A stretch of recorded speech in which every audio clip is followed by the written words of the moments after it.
Hello friends, welcome back to cinema secrets review channel. இன்னைக்கு நம்ம சேனல்ல நான் எந்த படத்தை விமர்சனம் பண்ண போறேன் அப்படின்னு பார்த்தீங்கன்னா, பிரசாந்த் நீல் அவர்களின் கதை வசனத்தில் மற்றும் டைரக்டர் சூரி அவர்களின் இயக்கத்தில் ஸ்ரீமுரளி, ருக்மணி மற்றும் பிரகாஷ் ராஜ் அவர்களின் நடிப்பில் வெளியான ஒரு கன்னட சூப்பர் ஹீரோ படம் தான் பகீரா அப்படின்ற படம். ஸோ இந்த படத்தோட கதை எப்படி இருக்கு, இந்த படத்தை பார்க்கலாமா வேணாமா, பாசிட்டிவ்ஸ் மற்றும் நெகட்டிவ்ஸ் என்ன அப்படின்றத பத்தி விலாவும் வரியுமா நம்ம பேசுவோம்.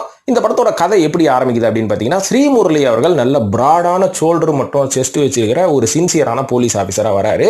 அதாவது பார்க்கறதுக்கு பால் குடிக்கிற பச்சை குழந்தை மாதிரி இருக்கிறாரு. ஆனால் உடம்பு மட்டும் பார்த்தீங்கன்னா கிட்டத்தட்ட ஒரு 54 இன்ச்சு பிராடா இருக்குது. நல்ல பாடியெல்லாம் ஏற்றி வச்சிருக்கிறாரு. ரொம்ப ரொம்ப நேர்மையான ஒரு போலீஸுங்க. வந்த உடனே பார்த்தீங்கன்னா அவர் இடத்துல அவர் ஏரியாவில் இருக்கக்கூடிய அத்தனை அட்டூழியங்களையும் தட்டி கேட்கல, மிதிச்சு உதச்சி கேட்கிறாரு. ஸோ இந்த அளவுக்கு ஓப்பனிங்லேயே ஒரு ஆக்ஷன் ஹீரோ மாதிரி இவரை காமிக்கிறாங்க. இவரோட சீன்ஸ், அந்த போலீஸ் ஸ்டேஷன்ல இவர் பண்ற என்கொயரி சீன்ஸ் எல்லாமே ரொம்ப நல்லா தான் இருக்கு. எல்லாமே நல்லா போயிட்டு இருக்கும் போது என்ன ஆகுதுன்னு பார்த்தீங்கன்னா, இவருக்கும் மேல இடத்துல இருந்து ஒரு ப்ரெஷர் வருது. இங்க பாரு, நீ லோக்கல்ல மட்டும் கவனி, இன்டர்நேஷனல் லெவல்ல இருக்கிற பிரச்சனைகள் எல்லாம் நீ கிண்டி கிளறணும் அப்படின்ற மாதிரி பாக்குற, அது நாளைக்கு உனக்கு பிரச்சனையை கொடுத்துரும்பா அப்படின்னும் போது இவர் கேட்கவே இல்லை. நான் நேர்மையா தான் இருப்பேன் அப்படின்ற மாதிரி சொல்றாரு. ஒரு காலகட்டத்துக்கு அப்புறம் என்ன ஆகுதுன்னு பார்த்தீங்கன்னா, இவரோட அப்பாவே ஒரு போலீஸ் டிபார்ட்மெண்ட்ல இருக்கிறவர் தான்.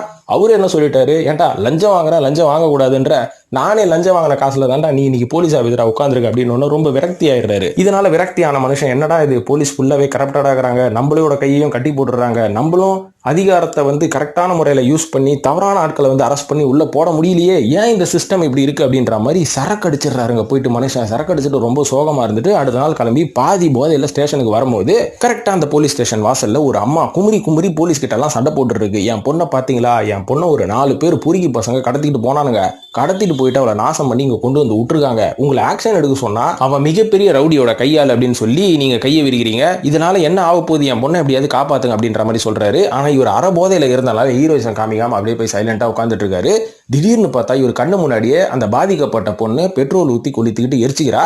எரிச்சதுக்கு அப்புறம் தான் இவருக்கு ரொம்ப விரக்தி ஆயிடுது. என்னடா இந்த போலீஸ் யூனிஃபார்மை போட்டு நம்ம என்னென்ன சாதிக்கணும்னு நினைச்சோம், நம்ம ஒரு சூப்பர் ஹீரோ ஆகணும்ன்றது தான் நம்மளோட சின்ன வயசு கனவு. ஆனா இன்னி வரைக்கும் போலீஸ் டிபார்ட்மெண்ட்ல சேர்ந்ததுல இருந்து ஒரு சூப்பர் ஹீரோ மாதிரி என்னால் வேலை பார்க்க முடியல, என்னோட கைகள் கட்டப்பட்டு விட்டன அப்படின்ற மாதிரி விரக்தியில இருந்தவர், நம்ம ஏன் போலீஸ் டிபார்ட்மெண்ட்ல இருந்துகிட்டு இந்த மாதிரி எதிரிகளை தட்டி கேட்கணும், நம்ம ஒரு சூப்பர் ஹீரோவாவே மாறலாமே அப்படின்னு சொல்லி டக்குன்னு சூப்பர் ஹீரோ அவதாரம் எடுக்கிறாரு. கருப்பு கலர்ல சட்டை, டைட் ஃபிட்டா பேண்ட் எல்லாம் போட்டுக்கிட்டு மூஞ்சில 20 ரூபா கர்ச்சீஃப், அதுல பிளாக் பேந்தரோட போட்டோ இருக்கிற மாதிரி கர்ச்சீஃபை மாட்டுன்னு கிளம்புறாரு. கிளம்பி நேரம் யாரை போய் காலி பண்றாருன்னு பாத்தீங்கன்னா, இந்த பொண்ணை காலி பண்ணானுங்க பாத்தீங்களா, ஒரு 4 பொறுக்கி பசங்க, இவனுல ரொம்ப ப்ரூட்டலா மரணம் பண்றாரு. அதாவது ப்ரூட்டலா கொலை பண்ணி காலி பண்றாரு. அடுத்த நாள் காலையில எந்த நியூஸ் பேப்பர் மற்றும் எந்த டிவி சேனல்ல போட்டாலும் இதை பத்தி தான் நியூஸ். இந்த ரவுடிகள் மிகப்பெரிய ரவுடிகளாச்சே, இவங்களை யார் இந்த அளவுக்கு ப்ரூட்டல் மர்டர் பண்ணா அப்படின்ற மாதிரி நியூஸ் போகுது. ஆனா நம்மளால அசால்ட்டா உட்காந்து டீ குடிச்சுக்கிறாரு. இதுக்கப்புறம் தெரிஞ்சு போச்சு இவர் இதை தான் பண்ண போறாரு, இனிமேல் இவர் சூப்பர் ஹீரோவா மாறிட்டாரு. ஸோ இறங்கி எவன்லாம் இங்க அட்டூரியம் பண்ணுறாங்களோ எல்லாரையும் காலி பண்ண போறாரு அப்படின்ற கதை நம்மளுக்கு புரிஞ்சு போச்சு. இதுக்கப்புறம் என்ன ட்விஸ்ட் நம்ம எதிர்பார்க்கலாம் அப்படின்னு பார்த்தீங்கன்னா, இதுல ஒரு போலீஸ்காரனையும் ஒரு கொண்டுடுவாரு. அந்த போலீஸ்காரன் பிரகாஷ் ராஜ் அவர்களோட சொந்தக்காரனா இருப்பான். அவர் ஒரு வில்லனா கிரியேட் ஆயிட்டு இருப்பாரு. இன்னொரு பக்கம் இந்த ரவுடிங்களை கொலை பண்ணாரு பாத்தீங்களா, இவன் யாருன்னு பாத்தீங்கன்னா மிகப்பெரிய கேஜிஎஃப் வில்லன் ஒருத்தர் இருப்பான் பாருங்க, ராமச்சந்திர ராஜுன்னு, அந்த ஆளுங்களோட கையாளு. அவன் பாத்தீங்கன்னா ஒரு பக்கம் ஹியூமன் டிராபிகிங் பண்ணிட்டு இருப்பான். ஆனா நம்ம ஹீரோக்கு சூப்பர் பவர் எதுவுமே கிடையாது. இருக்கிற கராத்தே ஸ்கில், அதுக்கப்புறம் இந்த கலரி பயிட்டு ஸ்கில் எல்லாம் வச்சுக்கிட்டு தான் இவர் சூப்பர் ஹீரோவா இறங்கி இவங்க எல்லாரையும் காலி பண்றாரு. ஆனா மாட்டினது என்னமோ மிகப்பெரிய மாஃபியா கேங் கிட்ட இவர் மாட்டிக்கிட்டாரு. ஸோ இனிமேல் இவருக்கு எந்த மாதிரியான சூப்பர் ஹீரோ ஸ்கில் எல்லாம் வேணும், இதுக்காக ஒரு சில டெக்னீஷியன்ஸை வாடகை எடுத்து இவங்க கிட்ட இருக்கிற நிறைய டெக்னாலஜி எல்லாம் இவரோட பாடியில யூஸ் பண்ணி இவர் வித்தியாசமான பவர்ஸ் எல்லாம் யூஸ் பண்ணுவாரு. இதெல்லாம் படம் பார்க்கும்போது உங்களுக்கு புரியும். ஸோ இதுக்கப்புறம் எப்படி இவங்க 2 பேரையும் பந்தாடினார், இந்த 2 வில்லன்களை இவர் எப்படி காலி பண்ணார் அப்படின்றது தான் மீதி கதை. ஸோ ஒரு இன்ட்ரெஸ்டிங்கான நல்ல தரமான சூப்பர் ஹீரோ படம் எடுக்கணும்னா இதுதான் பேசிக் கதை. இந்த கதையை விட்டா வேற எந்த கதையும் நகரவே முடியாது. வராறு மனுஷன், நேர்மையான ஆளு, குடும்பப்படுத்தப்படுகிறார், பவர் கட்டி போட்டு விட்டாச்சு, நானே கிளம்புறேன்டா அப்படின்னு கிளம்புறவன் தான் சூப்பர் ஹீரோ. ஸோ இந்த ஒரு டெம்ப்ளேட்டை வச்சு தான் இந்த படத்தை ஆரம்பிச்சிருக்காங்க.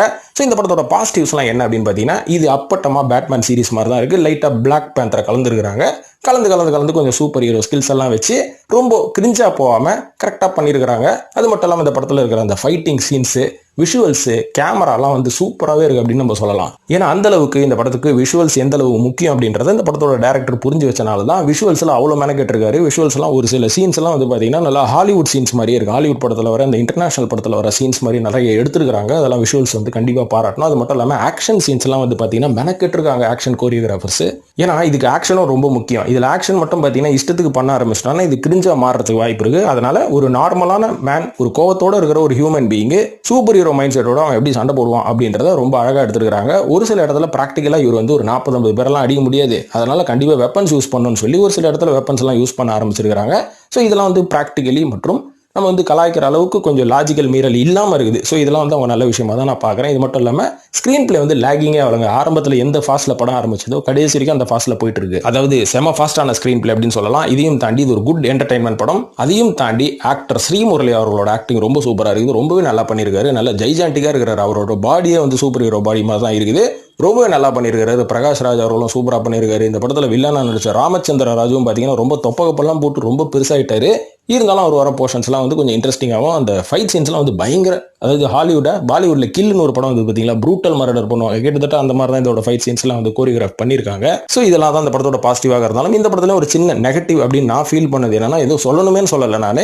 இந்த படத்தோட கதை தான், இந்த டெம்ப்ளேட் தான் வந்து சூப்பர் ஹீரோ கதைக்கான ஆஸ்தான ஒரு கதை அப்படின்னு நம்ம சொல்லலாம். ஆரம்பத்தில் சொன்ன பார்த்தீங்களா, ஒரு நல்ல நேர்மையான மனுஷன், அவனோட நேர்மையை வந்து நீங்க சுரண்டி விட்டீங்கன்னா அவன் சூப்பர் ஹீரோ அப்படின்ற ஒரு அவதாரம் எடுத்து உங்க எல்லாரையுமே வந்து அவன் இல்லீகலா தண்டிப்பான் அப்படின்ற ஒரு டெம்ப்ளேட் தான். இதை மட்டும் கொஞ்சம் மாத்தி எடுத்திருந்தா இதுவும் ஒரு வித்தியாசமான சூப்பர் ஹீரோ கதை அப்படின்ற மாதிரி நம்ம சொல்லியிருக்கலாம். ஆனா இல்லைங்க, இது ஆஸ் யூஷுவல் சவுத் இந்தியாவில் வந்து ஒரு சூப்பர் ஹீரோ கதை அப்படின்ற மாதிரி தான் நம்ம எடுத்துக்கணும். ஸோ இதுக்கப்புறம் இப்போ வந்து இது ரைஸ் ஆஃப் பகீரா அப்படின்னு நம்ம சொல்லலாம்.